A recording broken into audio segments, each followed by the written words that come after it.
¿Aló? Sí. Hola, los invito a tomar asiento. Vamos a comenzar la siguiente sección. La última charla de esta sección de la mañana, Infancia, Adolescencia y Medios Digitales, estará a cargo de Sonia Livingstone. Se llama Children's Rights in the Digital Age, Present Paradoxes and the Future Promise. Sonia Livingstone es profesora de Psicología Social en el Departamento of Media and Communications de la London School of Economics, más conocido como LSE. Ella enseña cursos de magíster en medios y teoría de la comunicación, metodología y audiencias. Es autora o editora de 19 libros y múltiples capítulos de artículos académicos. La investigación de Sonia se pregunta por qué y cómo las condiciones cambiantes de mediación están reformando las prácticas cotidianas y las posibilidades para la acción, identidad y derechos de comunicación. Su trabajo empírico examina las oportunidades y riesgos de las tecnologías digitales online, incluyendo el desarrollo en medios, alfabetización digital para niños y gente joven en sus casas o escuelas, así como también para el público en general, con un foco reciente en los derechos de los niños en la era digital.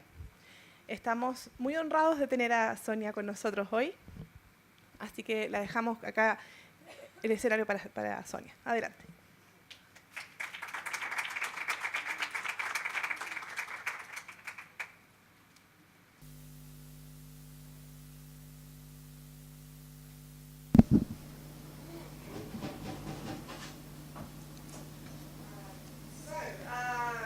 Muy bien, muchas gracias Amaranta, Patricio y a todos los que han hecho el esfuerzo de traerme hoy día. Les agradezco, es un placer para mí estar acá en Santiago. Para mí es un real placer poder estar aquí ayudando y viendo el trabajo que han desarrollado en Kids Online Chile y también Kids Online Brasil.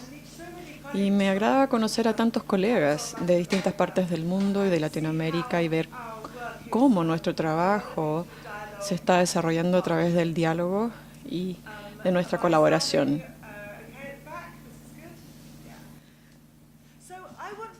Entonces, me dijeron que tengo 50 minutos más o menos disponibles. Por favor, si empiezo a hablar mucho, bostecen y yo me voy a dar cuenta. 45 minutos, entonces, ok, son 45 minutos y me pueden hacer señas amarantas si es que me paso del tiempo. Quiero tomarnos dentro de un debate normativo. Esta mañana ya escuchamos bastante de los trabajos empíricos que se han desarrollado y se imaginarán que para el mundo académico hay mucha teoría, hay mucha también metodología respaldando estos estudios y como Alejandro Barbosa también dijo anteriormente, hay una ambición de incorporar este trabajo y llevarlo también al mundo de los legisladores. Hoy me gustaría concentrar en lo que nosotros esperamos que hagan los legisladores con esta investigación, cómo podemos ir desde la investigación hacia el lado normativo. Y voy a presentar mi argumento en términos de ciertas paradojas que yo percibo y también a través de la promesa que nosotros estamos comprometidos a cumplir en preservar los derechos de los niños en la era digital y que sean siempre permitidos y no infringidos. Voy a comenzar entonces con el precepto de que, aunque muchas personas hablan de los niños como los nativos digitales, como los niños que siempre están adelantados a nosotros en lo que se respecta a lo digital, aún así hay muchas personas que se preocupan de que los niños estén vulnerables en el entorno digital, vulnerables cuando están online. Al mismo tiempo, en muchos procesos de los gobiernos y de las generaciones de políticas, los niños siguen siendo invisibles. Voy a ilustrar esta invisibilidad con un gráfico que realmente no necesitan saber todo el detalle, así es que no se preocupen si no alcanzan a ver todas las cifras, pero este gráfico muestra cuántos niños que están utilizando la Internet y que tienen menos de 15 años en distintas partes del mundo. Estos son datos recopilados de países que pertenecen junto con la Unión de Telecomunicaciones Internacional.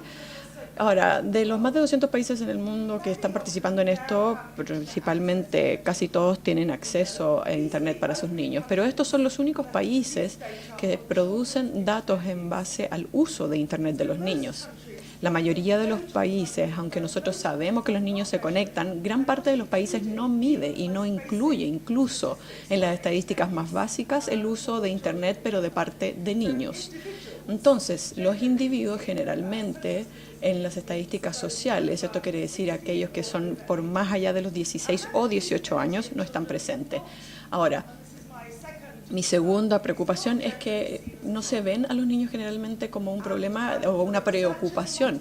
Para los investigadores que están aquí presentes, para los que están preocupados de los derechos de los niños, esto realmente es el primer desafío, si es que ni siquiera sabemos quién utiliza Internet.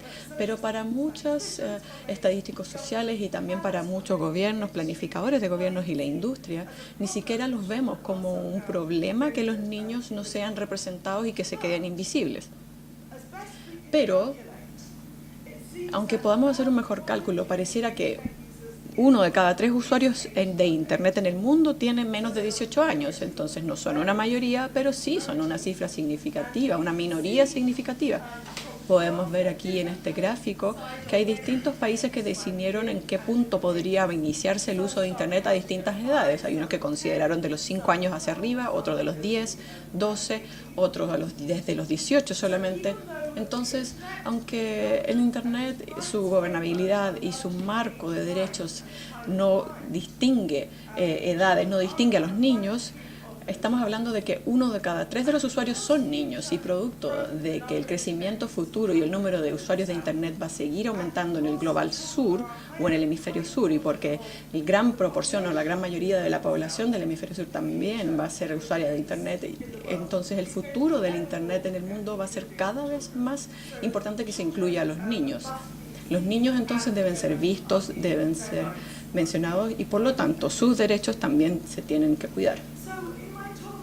En mi charla quiero abordar alguna de la investigación y los desafíos de políticas que yo veo al momento de pensar en los derechos de los niños en la era digital y quiero argumentar tanto para un foco global en los derechos de los niños en relación a lo digital y también quiero presentar un foco más centrado en el niño con respecto a los usos de Internet globales. Voy a identificar una serie de paradojas y una serie también de promesas que yo veo y también quiero verificar también si tienen ustedes algún comentario o pregunta. Algunas definiciones. Bueno, soy académica y la verdad es que las definiciones son muy importantes. Voy a seguir las definiciones de las Naciones Unidas, especialmente en lo que concierne a la Convención de los Derechos del Niño. Específicamente define a los niños como alguien de menor de 18 años, aunque los últimos años de la adolescencia con frecuencia son mucho más desafiantes porque los niños actúan de muchas formas muy parecido a un adulto, especialmente en los últimos años de la adolescencia y también las edades más pequeñas. También son un desafío porque los niños están pasando cada vez más temprano a ingresar a Internet, sus padres los conectan con Internet, incluso antes de que nacen ya están apareciendo en Internet. Entonces la verdad es que la edad en que se empieza a utilizar Internet es muy importante y desde qué punto se consideran sus derechos. Es difícil decir de los 0 a los 18 años. Entonces, por derecho, voy a tomar en consideración la descripción de los derechos de la Convención de los Derechos de los Niños de las Naciones Unidas como mi marco. ¿Por qué? Porque establece algo muy importante. En el caso de la Convención de Naciones Unidas, este es un documento bastante bueno, se los recomiendo si es que no han tenido acceso a leerlo. La verdad es que es una lectura bastante gratificante y expresa que todos los derechos humanos y cualquier marco de derechos humanos también aplica a los niños y eso incluye no solamente el derecho a la protección, sino que también el derecho a la libertad de expresión, a la privacidad, a reunirse, al pensamiento libre. Todos los rangos de derechos también aplican a los niños.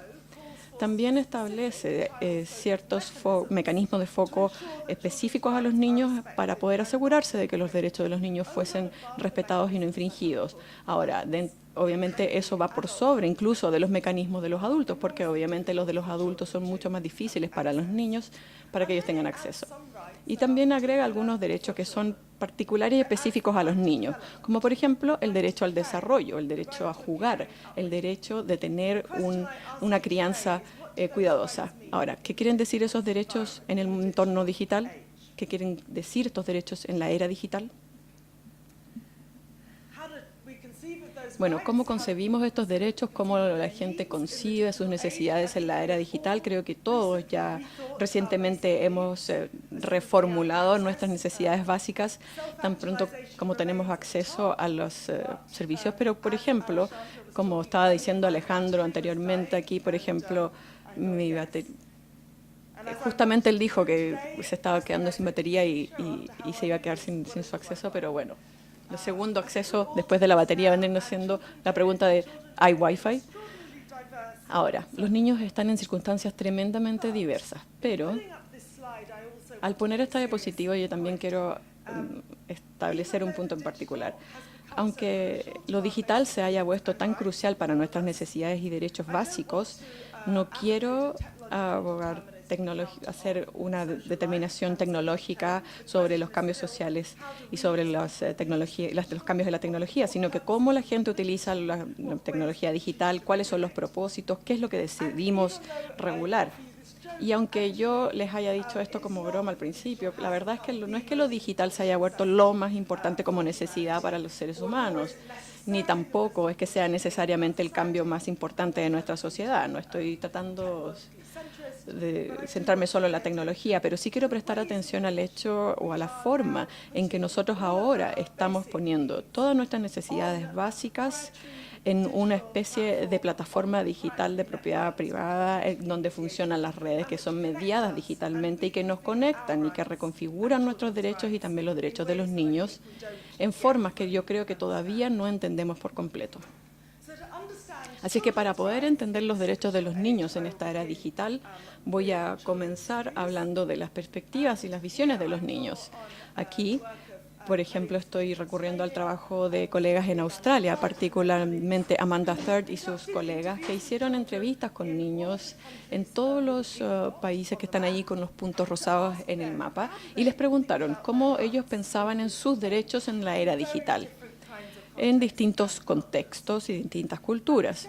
Y dijeron muchas cosas, como podrán ver, si es que podemos leer el informe, pero yo destaqué 3 puntos claves.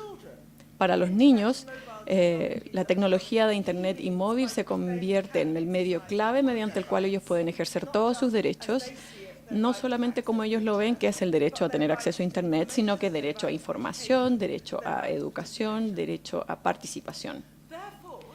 Por lo tanto, los niños le dijeron a los investigadores que el acceso y el conocimiento del uso del Internet, la alfabetización requerida, se ha convertido para ellos en algo fundamental para poder tener acceso a todos sus derechos, online, offline, donde sea.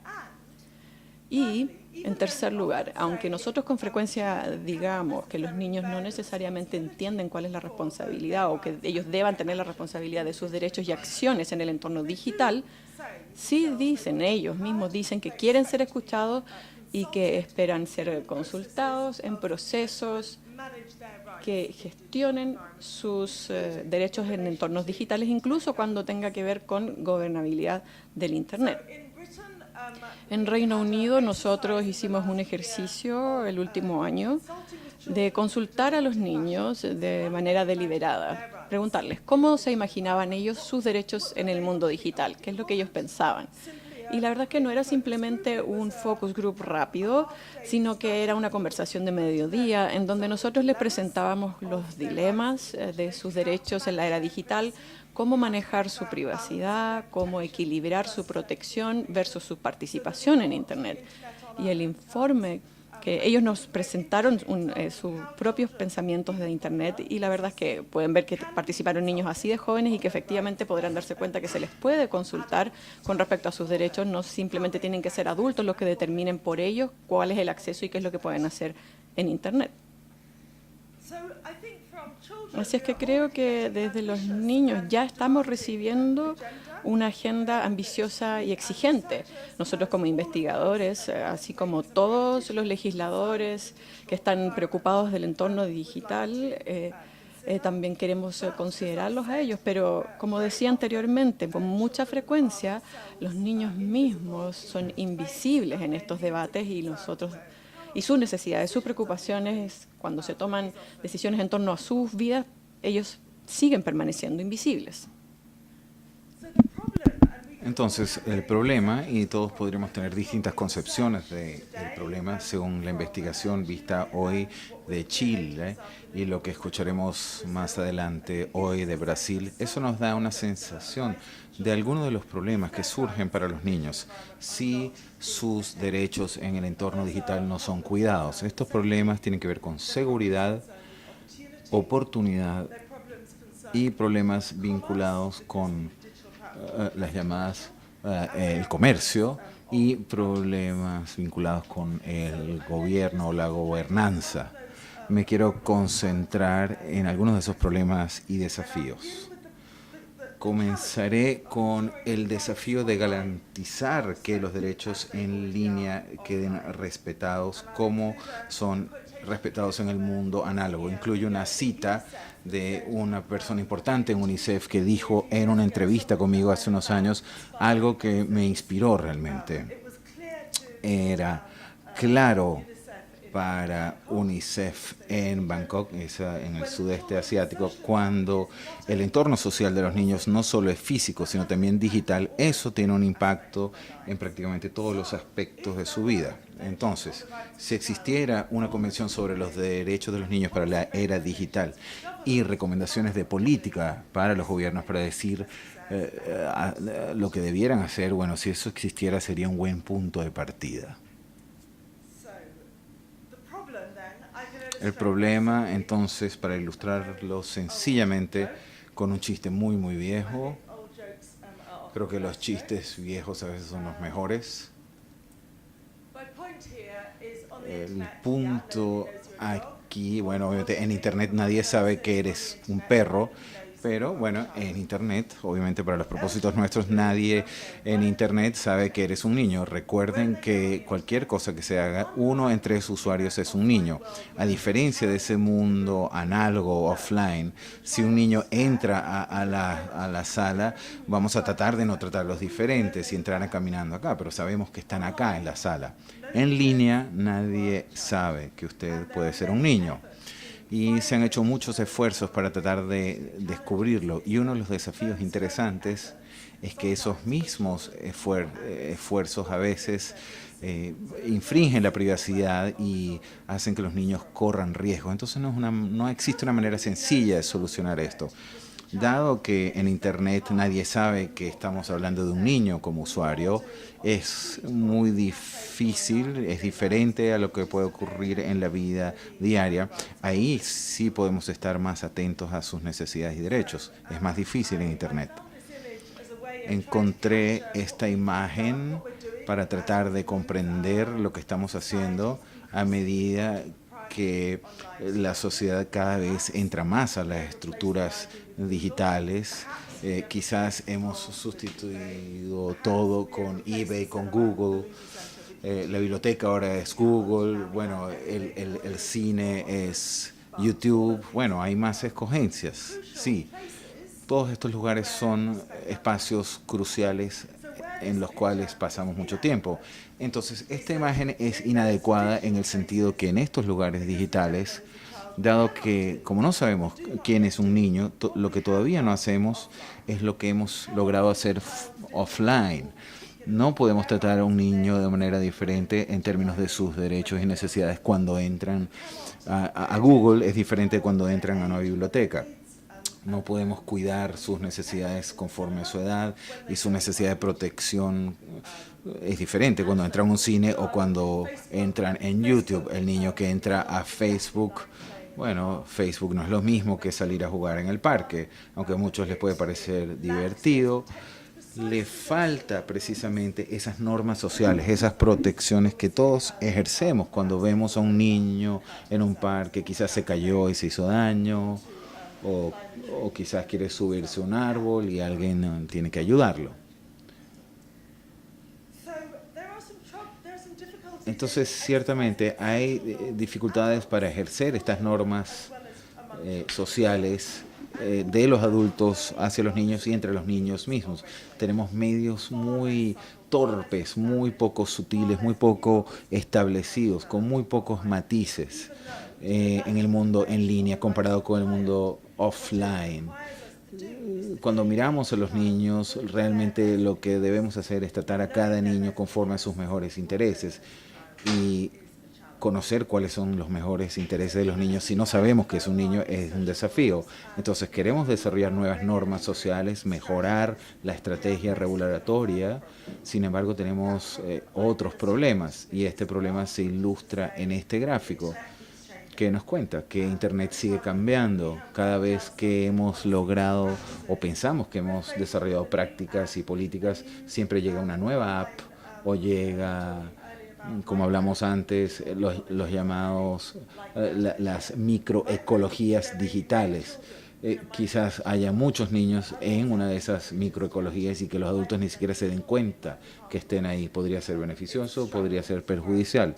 Es difícil mantenernos a la par de estos desarrollos. No solo tiene que ver con el ritmo de los cambios, sino que para muchos gobiernos estos microentornos no, es decir, los anfitriones de estas ecologías no están en la localidad, pueden estar en el entorno multinacional, podrían desarrollar una relación con las familias, con los gobiernos, con la sociedad, pero también podrían no desarrollar esas relaciones.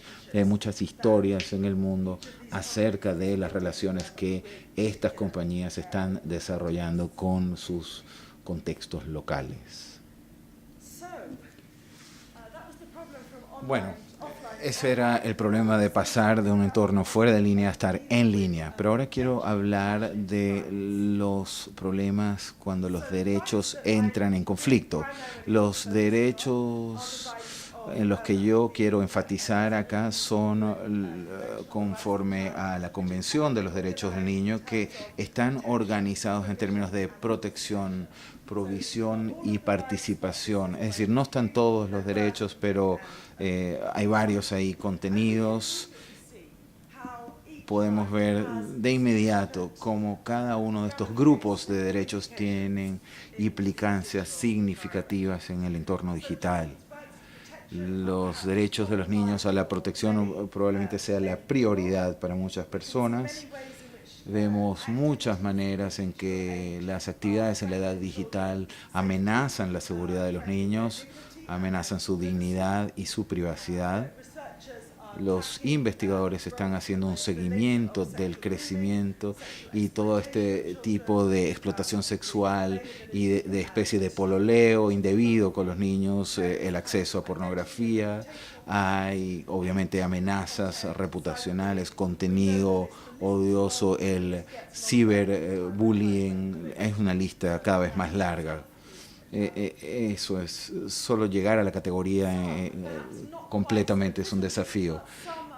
Otros también tienen que ver acerca de cómo el derecho a la provisión de los niños puede reconfigurarse y habilitarse en la era digital. ¿Cuáles son los recursos que deben desarrollar los niños para llegar a su pleno potencial en el entorno digital? ¿Qué tipo de aprendizaje en línea?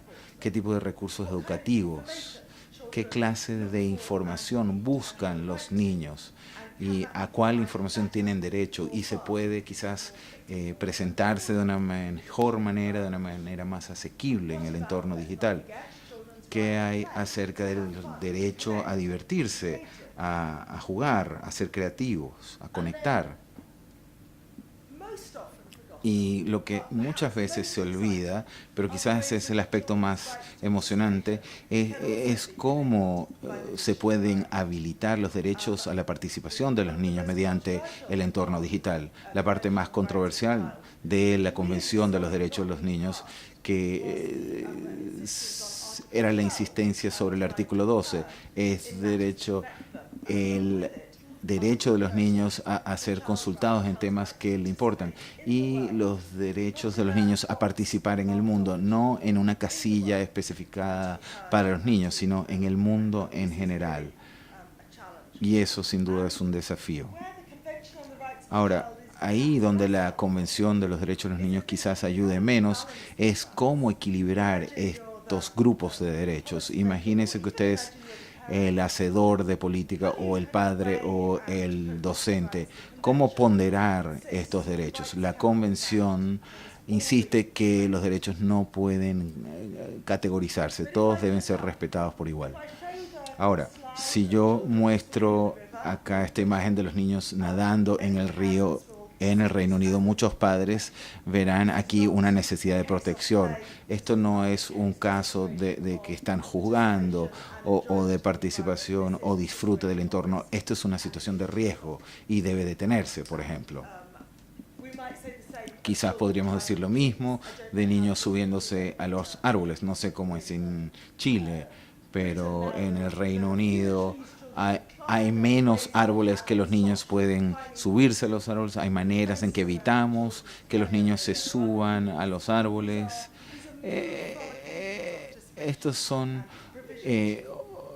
oportunidades de participación que quizás se han eliminado, se han movido de ahí, se han desplazado hacia el entorno de los riesgos. Entonces, realmente es que estas dos cosas van de la mano. Mientras más niños enfrentan riesgos, si les permitimos tener las oportunidades, obviamente van a estar frente a ciertos riesgos, pero ojalá van a aprender a ser lo suficientemente resilientes para hacerlo. Y quizás usar Internet es como aprender a montar bicicleta o nadar. No necesariamente vas a dictar hacia dónde van los niños o cuáles van a ser los resultados, pero sí vas a tratar de encontrar maneras de gestionar las oportunidades de participación, que sí, obviamente van a haber necesidades de cierta protección, pero no puede ser a expensas de la participación.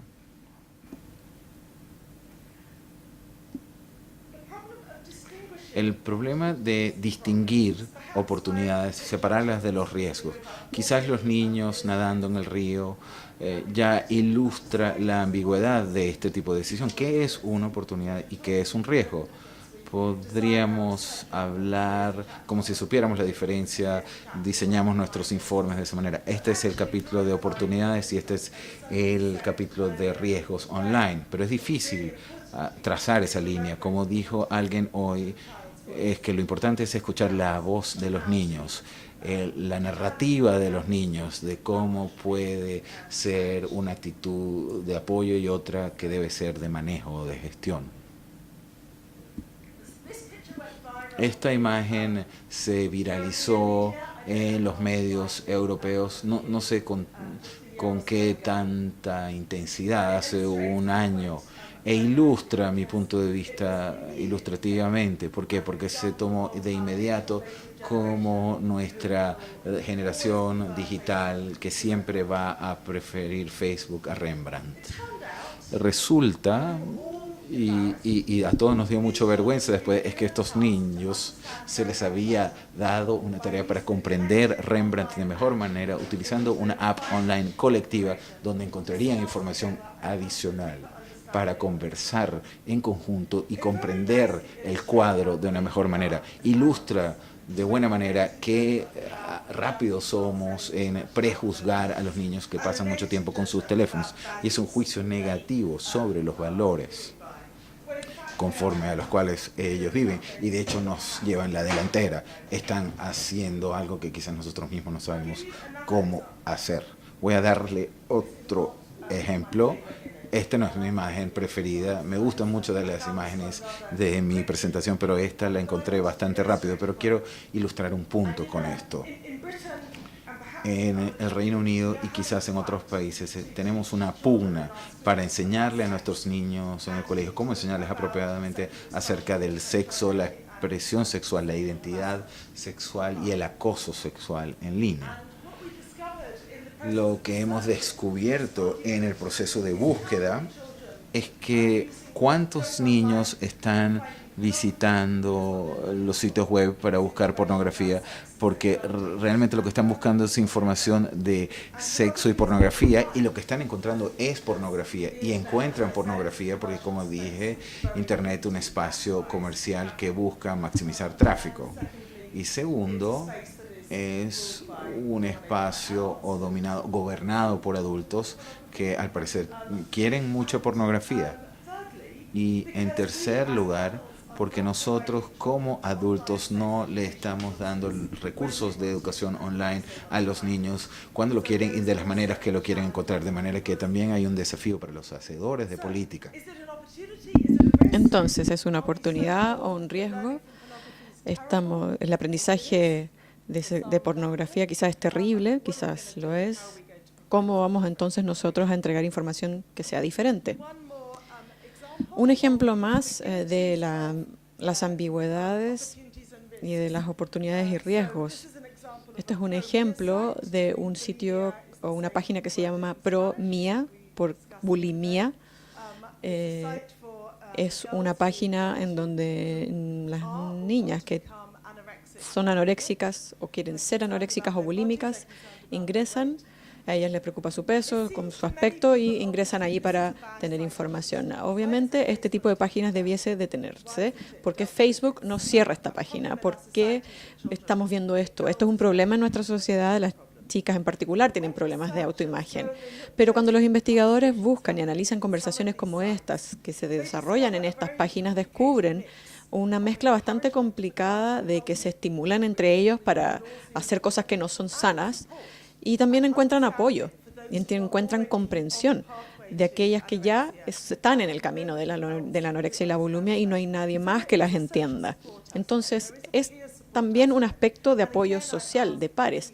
Pero, nuevamente me pregunto, si encontramos que esta página es un problema, nosotros como sociedad entonces debemos dar un recurso distinto. No se trata simplemente de tener un riesgo, sino que también hay otras cosas más que debemos incorporar, algo distinto que está pasando acá y que no estamos deteniendo.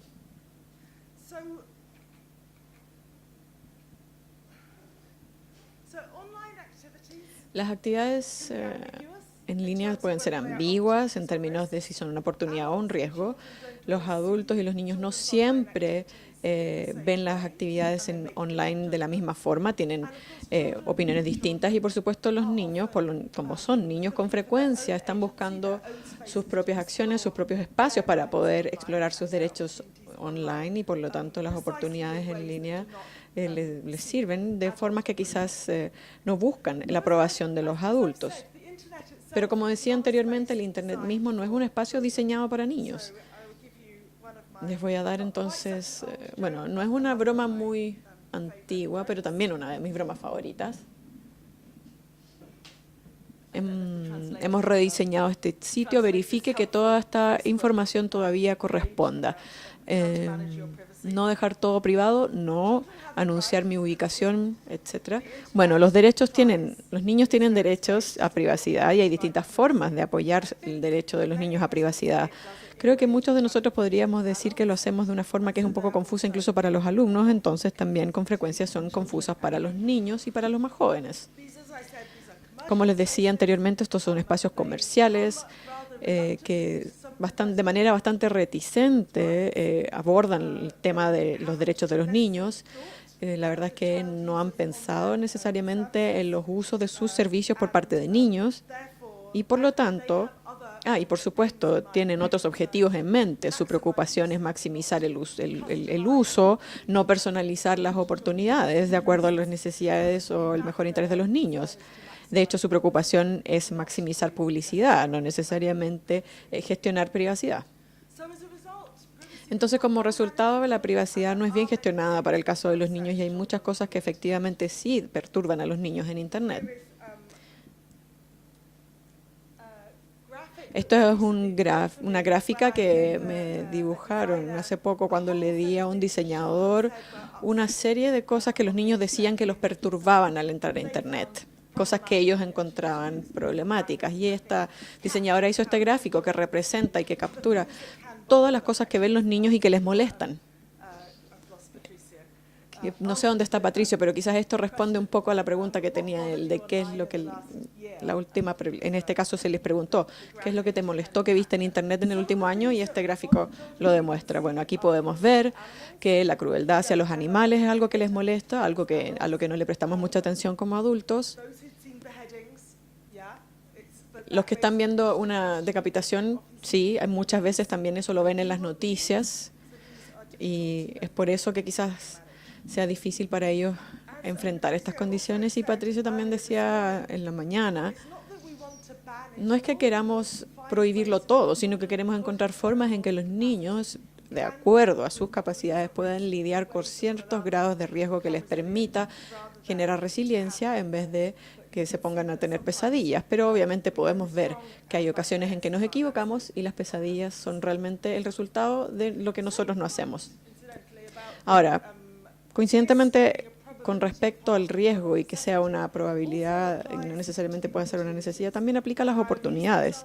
Voy a utilizar el ejemplo de la iniciativa de un notebook por niño, que se veía como una oportunidad en un momento para darle a los niños de sectores más rurales y de menores recursos, darle una conexión a un dispositivo de este tipo, pero esto no necesariamente produce los beneficios que se anticiparon. Y en ambos casos, bueno, esto era un análisis que se hizo de Edward Say, que decía las 10 cosas erróneas con esta iniciativa de un notebook por niño. Creo que en todos los países en donde se ha implementado, excepto en Uruguay, y creo que hay colegas acá de Uruguay que pueden verificar, ellos pueden explicarnos y decirnos que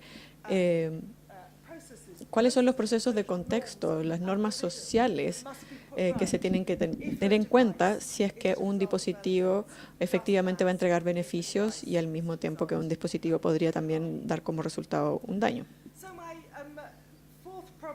Mi cuarto problema entonces es el problema de identificar a qué se refiere con lo que es el de mejor interés para los niños, lo que es preocuparse de sus derechos. En este caso, en esta fotografía estamos viendo la diversidad de la vida en los niños, la diversidad que existe en los contextos en que ellos se conectan a Internet y la dificultad también que existe en tratar de cuidar sus intereses. Y esto ha pasado en toda la historia de la humanidad, especialmente ahora que estamos entrando en esta era más complicada y que obviamente no necesariamente tomó en consideración proteger sus intereses. Producto de las dificultades, producto de la diversidad, producto de la complejidad de las circunstancias en que cada niño se conecta a Internet, con lo que vemos con mucha frecuencia es un riesgo de falta de respuesta, desde los padres hasta gobiernos y organizaciones internacionales. Son generalmente enfoques que favorecen limitar el potencial de los niños con respecto al acceso a Internet en vez de buscar formas de maximizar las oportunidades. En este problema, en nuestro campo con respecto al entorno digital, nosotros sufrimos de algunas de esas luchas que hasta cierto punto abordan los derechos de los niños de manera muy generalizada. Aquí hay algunas citas de académicos en derechos humanos con respecto a cuál es la situación de que se apliquen derechos universales en contextos muy diversos.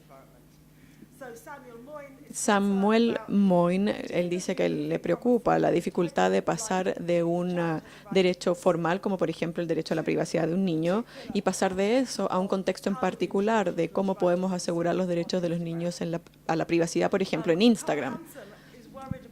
Carl Hanson estaba preocupado de algunas iniciativas que se hicieron de parte o en nombre de los niños, como por ejemplo sería la iniciativa de un notebook por niño, en donde se veía como una iniciativa con una excelente intención cuando se planifica algo de ese tipo y cómo se convierte luego en un desafío y un problema cuando la instancia se genera en un contexto en particular. Ahora, esto me lleva a reflexionar sobre la necesidad de clasificar los derechos quizás de manera distinta y también pensar de manera distinta con respecto a los derechos positivos y negativos.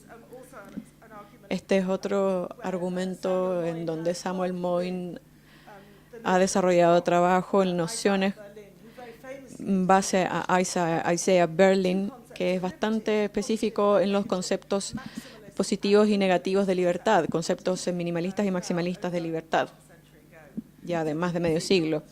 Podemos ver entonces que la protección de los derechos a los niños como un caso de libertades negativas. Los niños deberían ser liberados de una serie de problemas que ellos enfrentan en Internet y sin duda también en el mundo offline. Lo interesante es que estas libertades negativas generalmente no son controvertidas. Por supuesto que los niños debiesen estar libres de algún daño.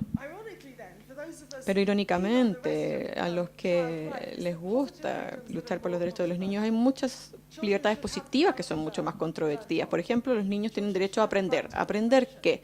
Derecho a información. ¿Estamos de acuerdo? ¿Qué tipo de información? Los niños debiesen tener el derecho a participar. ¿En serio? ¿La sociedad adulta está preparada para escucharlos?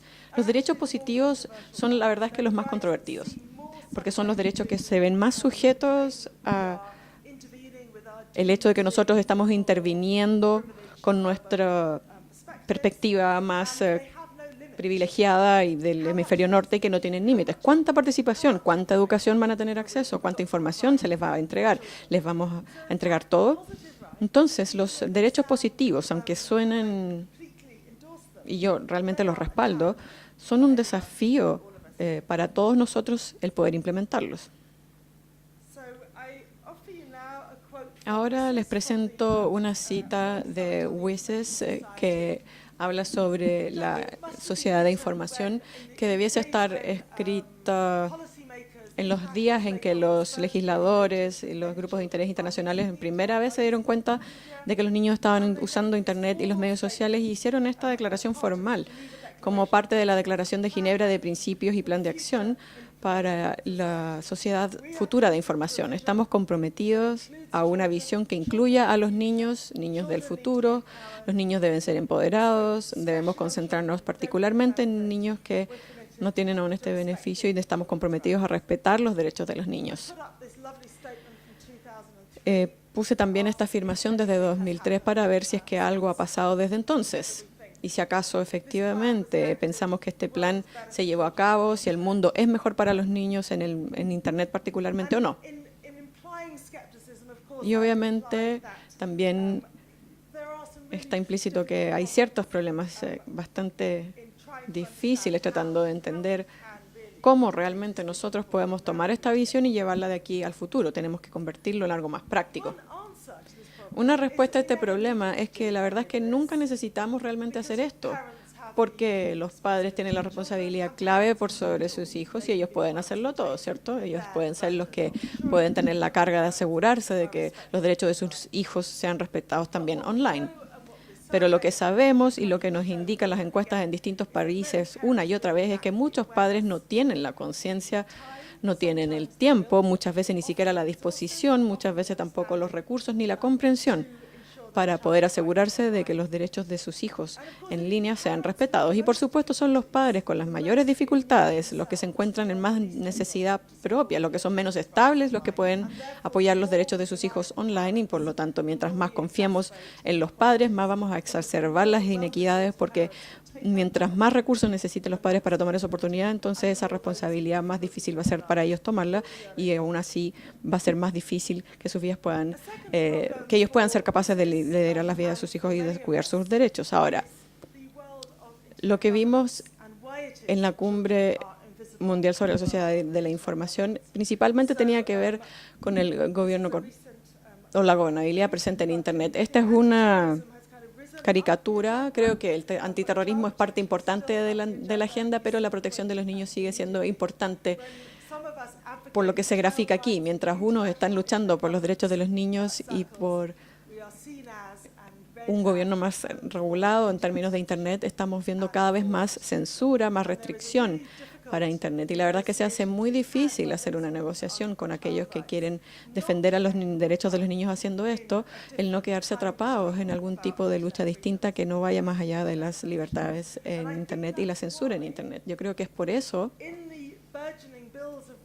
que en las emergentes nuevas leyes sobre derechos en el mundo, la verdad es que nunca se menciona a los niños, nuevamente volviendo al punto de su invisibilidad. Hay una serie de estas nuevas leyes. La verdad es que siempre que me llegan estas noticias hago búsquedas sobre menores, niños, pero la verdad es que no aparecen. Y no aparecen porque a la gente se les olvida cuando hacen estas leyes sobre derechos. Se les olvida porque piensan que los padres debiesen ser los responsables, pero también en parte no lo hacen porque tienen miedo de que esto abra puertas a nuevas formas de censura y a nuevas formas de control. Creo que todavía nos queda mucho tiempo para pensar en las oportunidades beneficiosas positivas que pueden encontrar los niños online. Estoy a punto de terminar, pero quería mostrarles una imagen que es de un dominio totalmente distinto. Son imágenes de excelentes libros para niñas, para que ellas sean activistas. La verdad es que me pareció fantástico. Me encantaría que mi hija, si es que todavía fuese pequeña, que hubiese podido tener acceso a estos libros para participar en el mundo. Pero después pensé y dije, estos son libros. ¿Cuándo nos vamos a concentrar en el mundo online? ¿Cuándo nos vamos a concentrar en el hecho de que las niñas y también los niños deben encontrar o pueden encontrar estas oportunidades en el mundo online? ¿Estamos cumpliendo nuestra parte de la responsabilidad como adultos? Y creo que a medida que nos preocupamos, quién va a hacer esto, quién lo va a pagar, quién va a tener el liderazgo para desarrollar estos sitios increíbles para que los niños en línea, bueno, el mercado puede hacer cosas muy buenas, pero también puede traer a la palestra cosas horribles. Hay muchas cosas que están amenazando la privacidad de los niños, cuantificando las oportunidades y convirtiendo en instrumentos las oportunidades de los niños. Pero hay muchas cosas, pero por ejemplo tenemos a Kayla, que es objeto de disputas porque la niña le cuenta a su muñeca las cosas más íntimas y estas cosas salen a la nube en China y alguien más puede hackear la voz de tu hija en otra parte del mundo y Kayla puede empezar a decir otras cosas diferentes. Hay cosas que realmente infunden mucho miedo allá afuera en el mercado. Algunas personas dicen que estos cambios son tan dramáticos que nos exigen realmente pensar cuáles son los derechos que realmente importan en la era digital. Y aunque veo muchas de las preocupaciones, quiero volver a la Convención de los Derechos de los Niños para la última diapositiva. Es decir, esa convención todavía lo hace muy bien, pero hay algunas cosas que hay que mejorar, hay algunos cambios ocurridos. Me gustaría decir, bueno, artículo 4, los gobiernos deben hacer la mayoría de las cosas a su alcance para mejorar los derechos de los niños, sí, aplicable al área digital. Después los 12, todo niño tiene derecho a expresar sus puntos de vista y eso debe existir y así es online y es aplicable. Todo niño tiene derecho a mantener el contacto con sus padres. Sí, eso en el mundo en línea, pero también hay amenazas en ese sentido. Entonces nos invito a todos a ver qué tan relevantes siguen siendo los derechos de los niños o cómo tenemos que replantearlos y reforzarlos y tener nuestro respaldo en la era digital. Muchas gracias por su atención.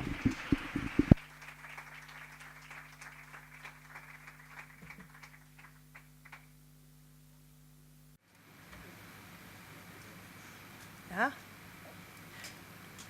Do you want me to stay here and take questions? Sí.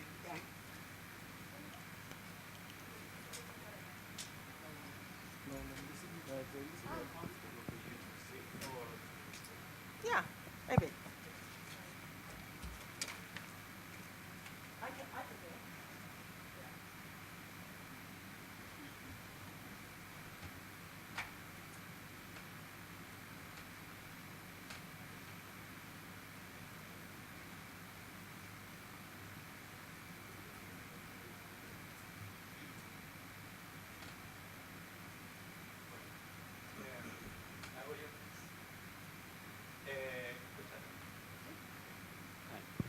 Sí. Me quedé pensando cuando muestras la clasificación, finalmente los tres ejes para hablar de los derechos. Y en algún momento sugieres la dificultad que hay para algunos de ellos, por ejemplo, el de la participación, finalmente a darles voz a los niños.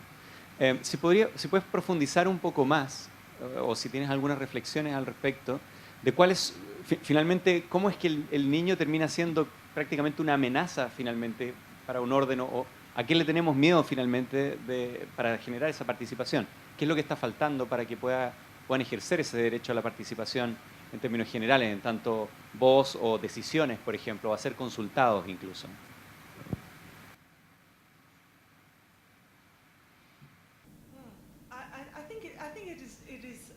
creo que no es tan sencillo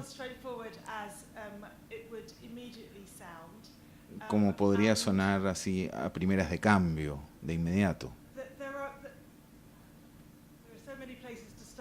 Hay muchos puntos donde podría comenzar. Empecemos con lo más directo. Por supuesto, hay que escuchar a los niños, deben tener el derecho a participar, expresar sus puntos de vista en los entornos digitales. No tienen esa oportunidad en la vida habitual, digamos. Entonces la Convención de los Derechos de los Niños tiene esa aspiración. Creemos, confirmamos y hacemos que los gobiernos se adhieran a esto, que los niños deben ser escuchados sobre los temas que les preocupan, pero nosotros siempre infringimos este derecho como sociedades y como ya lo hacemos en el mundo fuera de línea, a menudo no nos preocupa tanto que lo hagamos en el mundo en línea. Por otro lado, muchas organizaciones, UNICEF sería una, UNESCO otra, les emociona la manera o les alienta la manera que por primera vez el entorno en línea ofrece herramientas escalables y asequibles para escuchar las voces de los niños en lugares donde normalmente nunca han sido escuchadas. El mundo análogo tradicionalmente sí ha sido un problema para las voces de los niños, pero quizás el entorno digital puede ofrecer nuevas oportunidades. Volvería yo entonces a la pregunta de las normas sociales. Pensar cuidadosamente cómo apoyar a los niños para que se puedan expresar. Los niños podrían ser maleducados, pueden ser abusadores y portarse mal igual que los adultos. ¿Cómo pensar en el contexto de la ciudadanía digital para que las voces puedan ser escuchadas eficazmente y que sea accionable? Todavía no tenemos el espacio digital o un modelo que nos diga así se puede hacer. Y en parte es por eso, es decir, tiene también que ver con cómo se ha criado a los niños y la importancia que le confieren a su voz y cómo los adultos quizás no están preparados todavía para considerar significativos las voces de los niños. Un poco siguiendo la pregunta de Patricio, ¿cómo hacer que los policy makers quieran tomar acciones o trabajar sobre esto?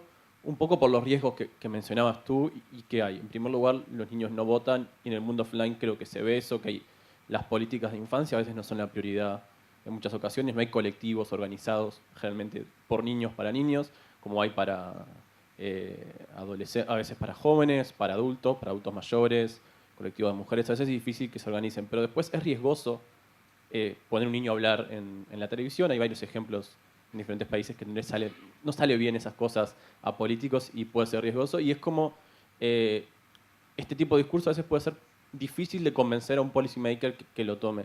Si en la experiencia de Kids Online han como descubierto algún consejo o prácticas para lograr que sea más fácil integrar esto en la toma de decisiones políticas.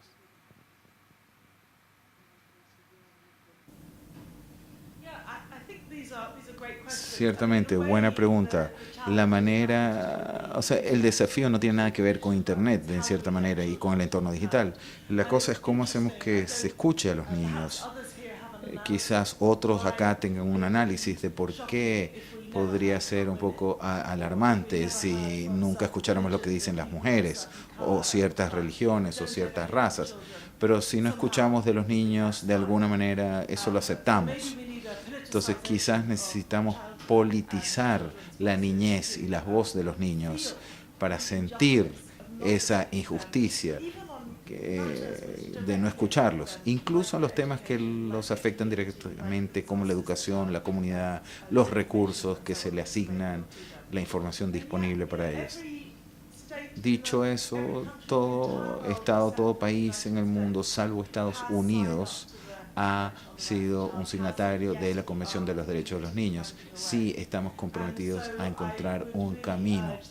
Entonces, realmente aliento a que todo el mundo siga exaltando la importancia de las voces de los niños. Como usted implica, muchos pueden ser cínicos o tener una mirada cínica por la manera en que quizás niños de clase media, bien educados, quizás así tengan cierta oportunidad de hablar, pero son los sospechosos habituales, digamos, pero es difícil tener una diversidad. Y antes hice una broma hablando de que entre un niño a este salón.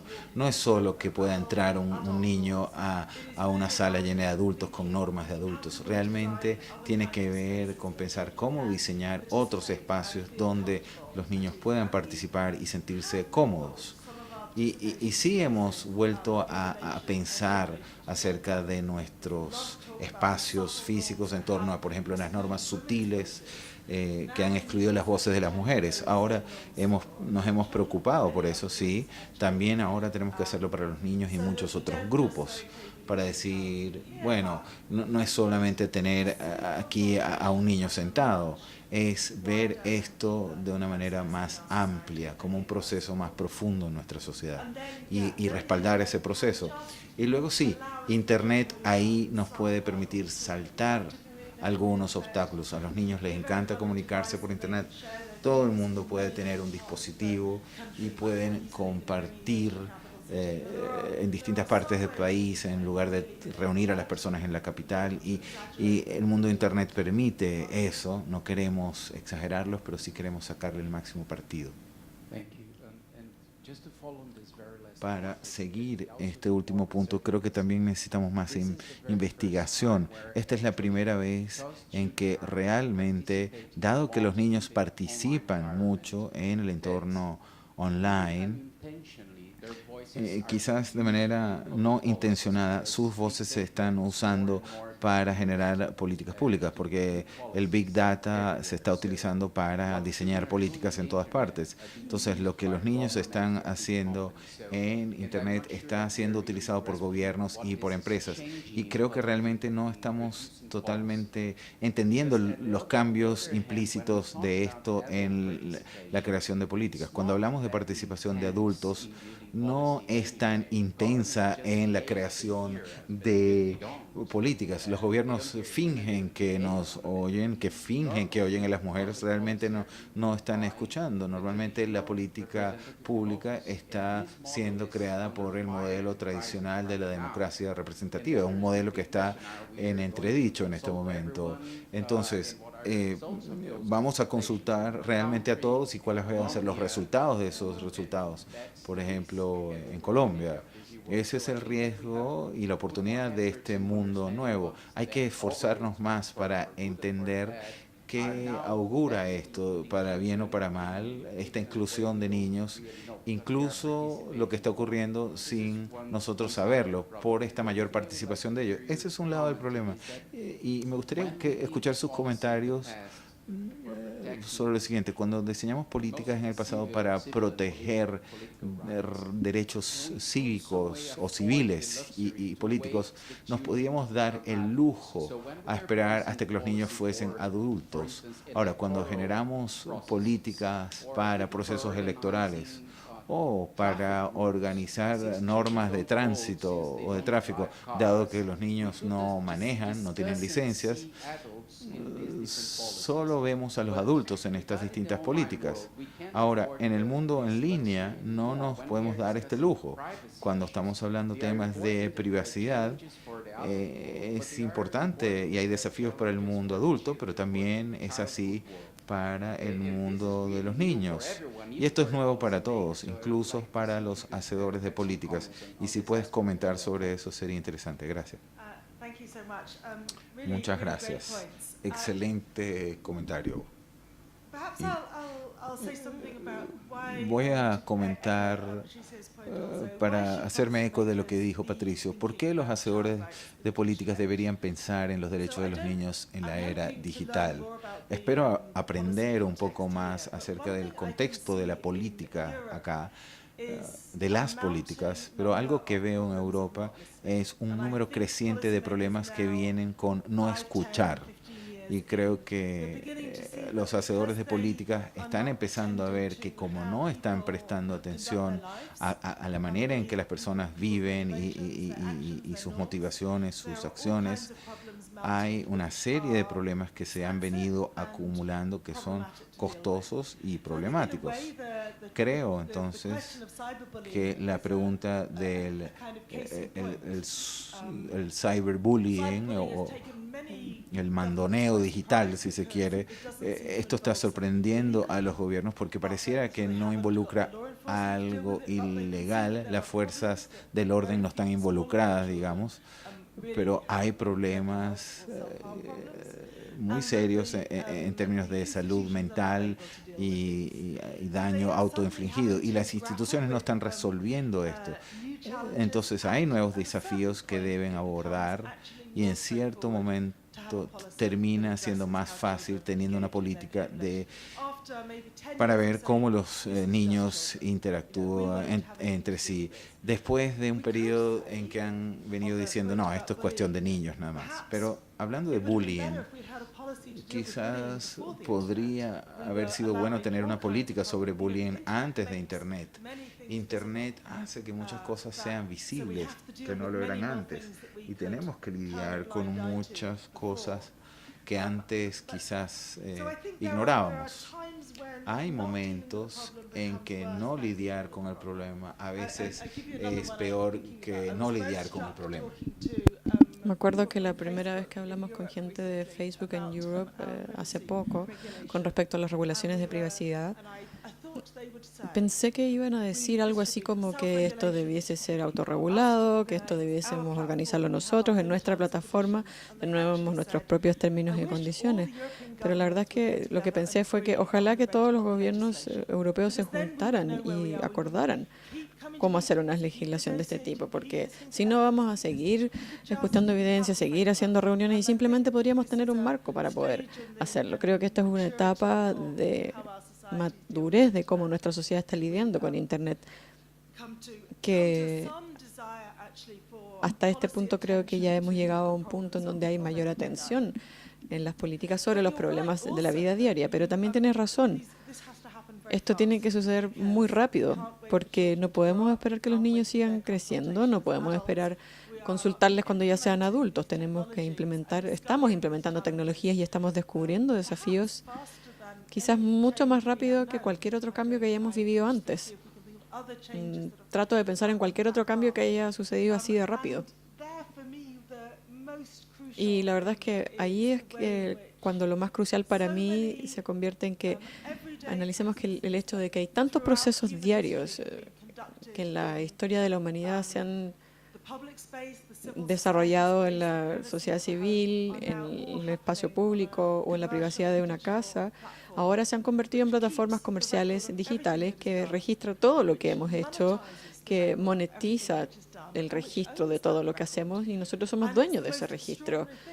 Y es muy extraordinario ver cómo, por ejemplo, una niñita que habla con su muñeca, cómo sus papás le leen libros o cómo nosotros compramos cosas hoy en día o cómo los niños pueden jugar.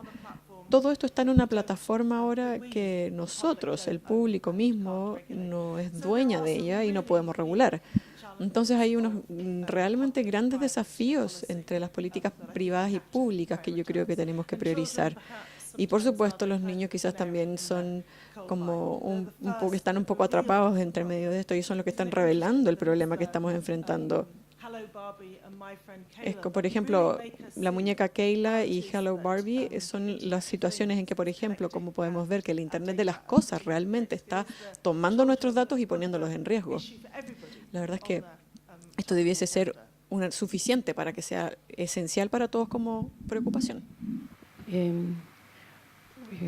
Bueno, hola, mi nombre es Rosario Puga, yo soy de una organización chiquitita, no académica, de investigación, que en realidad se ha especializado en jóvenes, pero a partir de nuestro estudio de los comportamientos y consumos de jóvenes, lo primero que tengo que decir es que es muy alentador escuchar a alguien que pone la preocupación por los niños desde una perspectiva de derecho, porque en sociedades conservadoras como la chilena, la preocupación por los niños y niñas siempre se traduce en políticas restrictivas que tratan de controlar la circulación de contenido en nombre de los niños y las niñas y de su bienestar. Entonces me parece muy alentador debatirlo en otros términos, sobre todo en lo que tiene que ver no solo con la influencia a la política pública, sino también al comportamiento de los adultos respecto a usos y consumos de los niños. Sin embargo, cuando veíamos los resultados de la encuesta en Chile, se mencionaba como muy central el cambio del uso de la Internet de escritorio al uso del smartphone, ¿no? Y eso detrás de eso también está un uso que trata de reforzar los intercambios entre niños y jóvenes entre la comunidad de pares, ¿no? Y niños y jóvenes ponen en crisis la comprensión de Internet como espacio público. Mi pregunta es si no será, o qué piensa usted, de la necesidad de reforzar el debate y la comprensión de la noción de espacio público, ¿no?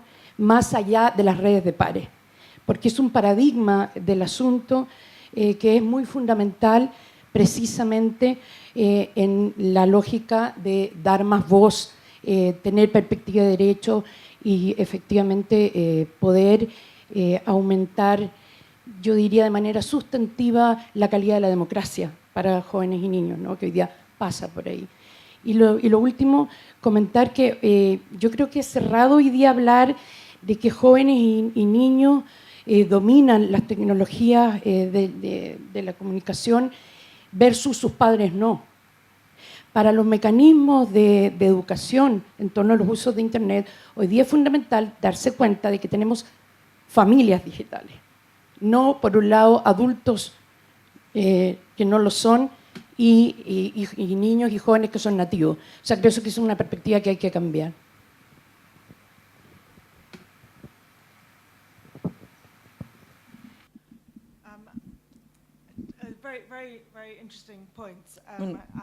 Comentarios bastante interesantes. Creo que un desafío para muchos de nosotros, sí, familias digitales, eso es cierto. Creo que es el momento de, a medida que el Internet se vuelve más endémico a la sociedad, tenemos que ir alejándonos de la idea de que simplemente son los jóvenes los que están conectados. Por supuesto, tenemos familias que han incorporado esas tecnologías a sus hogares y por lo tanto también a sus comunidades y escuelas. Tenemos a muchos padres hoy en día que también son adultos y que han crecido también con la tecnología y con Internet, entonces también pueden tener habilidades y también pueden ambicionar esas habilidades para sus hijos en un mundo digital. Hay una serie de estudios cualitativos en donde muestran que hay papás que son un poco incluso nerd, que les encanta la Internet, que la disfrutan y que quieren incorporar a sus hijos a ese mundo. Es muy distinto al mundo en donde los padres no sabían nada de Internet y era el hijo el líder en esa área. Creo que tenemos que diversificar efectivamente el concepto de familia e incorporar la digital como parte de la estructura familiar. También mencionabas el gran desafío de cuando pensemos en el entorno digital con algunos de los valores públicos y también los conceptos de público que nosotros utilizamos y a los que estamos acostumbrados a usar cuando hablamos de un entorno físico. Yo lo dije, y quizás lo dije de manera demasiado simple, que lo que más sorprende históricamente es que nosotros estamos nuestra vida civil, privada, pública y hacia plataformas comerciales. Y la otra pregunta que surge producto de eso es que cuando nosotros como sociedades empezamos a requerir esas plataformas para poder cumplir con las obligaciones públicas. Muchos de nosotros pensamos en el mundo de los medios sociales o de las redes sociales como una esfera pública en donde ocurre la deliberación, donde muchas voces se pueden incluir y en donde las decisiones podrían emerger. Quizás también tengamos que pensar en la provisión de servicios de conectividad privada en términos de utilidad pública. Y la noción de la utilidad pública realmente también es interesante. Por supuesto, un servicio básico como el agua, la luz, el gas o cualquiera de estos servicios, todos pueden ser privados o de propiedad privada, pero en muchas sociedades y debieran estar sujetos a regulaciones públicas. Y eso es lo que no hemos hecho todavía en lo que respecta a muchos servicios digitales. Podríamos hablar también de eso. Y otro enfoque o manera de abordarlo sería o vendría desde el concepto de las Naciones Unidas. Las Naciones Unidas tiene una convención sobre derechos humanos específico al mundo de negocios y requiere que o exige que los negocios reconozcan los temas de derechos humanos durante la operación de sus negocios. Esto también se ha incluido en la Convención de los Derechos del Niño y en ese caso se indica, perfecto, los estados tienen la obligación de abordar los derechos de los niños, pero al hacerlo deben asegurarse de que sus negocios también aborden los derechos que surjan de aquellos servicios. Entonces, existe una forma internacional de abordar o de pensar en cómo el mundo comercial debiese estar sujeto también al pensamiento de los derechos humanos. Hay infraestructuras nacionales a través, por ejemplo, de los servicios básicos disponibles y ver cómo los servicios privados pueden ser sujetos de regulación nacional, y también tenemos que pensar desde la perspectiva de las normas sociales a medida que empecemos a utilizar normas diarias sociales en servicios privados, comerciales, porque ellos tienen un carácter público hacia nosotros y obviamente también le permiten a los niños ver el mundo de los medios sociales y aplicaría en ese contexto porque ellos lo ven como su espacio público.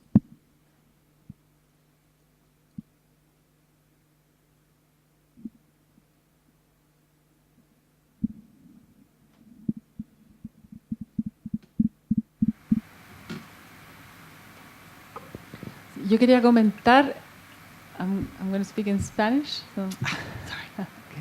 Please Thank do, you. yeah. Quería comentar lo que decía sobre la fuente de desigualdad que implica poner toda la responsabilidad de cómo guiar a los niños en los padres. Y eso en el mundo escolar es una tensión porque de alguna forma todavía hay una disputa de cuando algo ocurre, de quién es, si es responsabilidad de los padres o es del colegio, de la escuela. Entonces, yo sé que algo de investigación has comenzado a hacer en el mundo escolar y quería preguntarte cómo ves esa tensión y cómo se resuelve esto, que creo que efectivamente es muy cierto que al poner esto de alguna manera en el mundo, el peso en la familia, algo que es muy además característico de nuestro país en particular, se aumentan y se acentúan las desigualdades.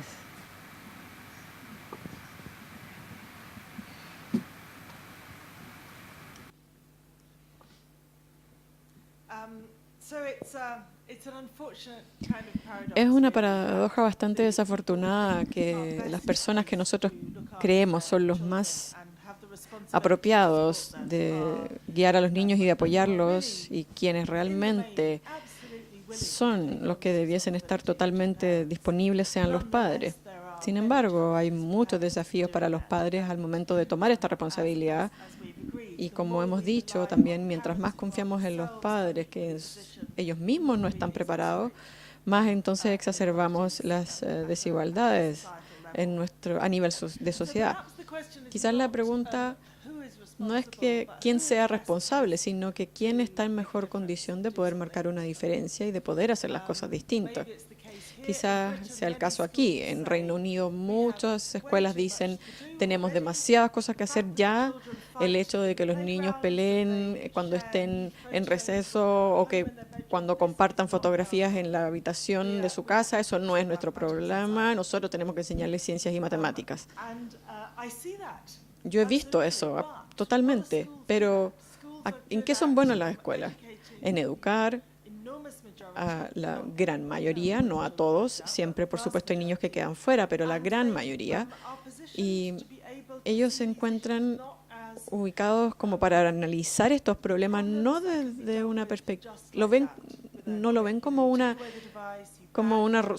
no debiese ser una solución de solamente quitarles un dispositivo, de quitarles un servicio o de golpear a un niño. No, las escuelas son capaces de tomar un enfoque pedagógico frente al problema. Y aún así, no es necesariamente su responsabilidad. Es simplemente que están mejor preparados quizás para abordar ciertas formas en que los niños están utilizando todo este acceso en la era digital. Entonces, podríamos pensar en una forma en que las escuelas tomen este enfoque pedagógico gradual que en el tiempo pudiese reflejar el hecho de que efectivamente conocen mejor a los niños en la sala de clases. Podemos pensar en una forma de hacer esto, pero que no les agregue otra carga más a sus ya ocupadas agendas. Quizás sea posible si las escuelas no pensaran en lo digital como una carga o tarea extra o adicional, sino como un medio para poder enseñar. Un medio a través del cual ellos podrían incluso, y obviamente podrían incluir normas de participación y normas sociales para poder incluir en el aprendizaje. Quizás para poder, por ejemplo, enseñarle a tener respeto a sus pares en la sala de clases y también fuera de la sala de clases. La verdad es que no necesariamente creo que los profesores tengan que tener clases o dar clases sobre ciberbullying o qué es lo que haces en casa con tu dispositivo. Pero sí, quizás de manera más reflexiva podrían ayudarlos a pensar en cómo los medios digitales se utilizan en la sala de clases, dentro del entorno escolar, y podrían hacer eso gradualmente. No sé, en muchas escuelas están tratando de hacerlo. Están pensando en la ciudadanía digital, están tratando de reincorporar las herramientas para el aprendizaje, en reconocer el potencial de interacción y social, así como también el potencial que tienen para conocimiento. Mencionaba un proyecto que se llama The Class, en donde yo estuve durante un año con un curso de 30 jóvenes, donde los seguía. Suena un poco raro, pero yo pasé un tiempo con ellos en una clase, pasaba tiempo con ellos en la sala de clases, en sus casas, veía cómo interactuaban con los medios sociales, con sus amigos, con sus padres y sus profesores. Y la verdad es que me sorprendió constantemente la desconexión, el nivel en que los jóvenes y los adultos quieren siempre establecer límites. Cuando yo estoy en mi habitación, yo tomo decisiones. Los profesores, cuando yo estoy en la sala de clases o en el colegio, es mi decisión. Los papás, cuando estamos en el living, esta es mi decisión, o después de las 9 soy yo el que paga todo. Siempre estableciendo límites, pero siempre había una razón para esto. Esas son las normas de codificación que nosotros hemos logrado entender y que expresan nuestros valores familiares, para nuestro entorno de aprendizaje, etcétera. Lo que hacen entonces es que ellos hacen una representación visual de la autoridad, y los medios digitales desaparecen todo eso. Nosotros podemos aprender, llevarnos las cosas a la casa, podemos tener una conversación o una pelea con nuestro hermano menor, podemos agarrar eso y llevarlo a la sala de clases y podemos transgredir esas normas. La verdad es que hay una conversación que quizás muchas sociedades ahora ya están empezando a tener al respecto de cómo podemos nosotros reformular o dónde están estas esferas de autoridad y dónde hay un potencial de acción también, y qué tipo de rol podemos tener todos a gestionar este proceso.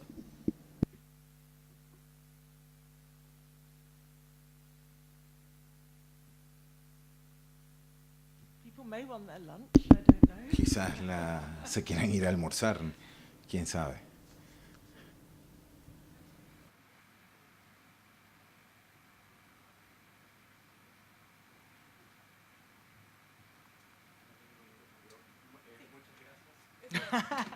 Sí, queremos agradecer a Sonia. Thank you very much. Y como dijo también, ahora nos vamos a un break de almuerzo, a una pausa de almuerzo.